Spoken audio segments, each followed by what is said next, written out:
G Squared by Vicky Manalo, Tagalog novel. Audio, Chapter 19.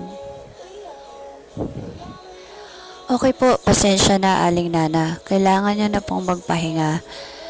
Dadalawin ko na lang po kayo mamaya at si Dr. Lee po ay narito na noon para tulungan kayo sa sitwasyon nyo.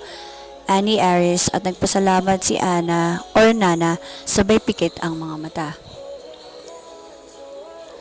Pagod na pagod siya at ngayon lang niya naramdaman ito.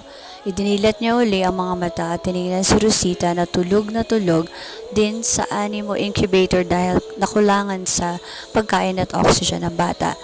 Poprotektahan kita anak, magpapalakas si mami para sa iyo at ito na ang simula ng ating panibagong buhay. How are you, Jelly Rose? Ani Dr. Lee. I'm okay, doctor. Sagot ni JR. Just Janet. Call me Janet.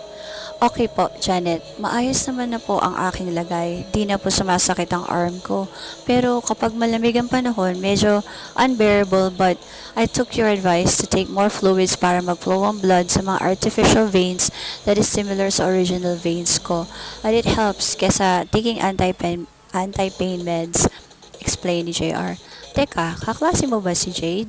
Kasi ang alam ko, Section 2A siya. Ikaw rin ba? Tanong ni Janet. Ay, si Jade? Lee? Aha, siya nga. Opo. Sa una, akala ko po, cold and weird siya, pero siya pang tumulong sa akin sa mga bullies ng school.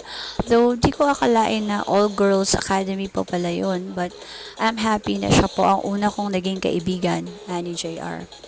That's good. I'm glad you found a friend in Jade. She's a bit over the edge, but she's kind and loving girl.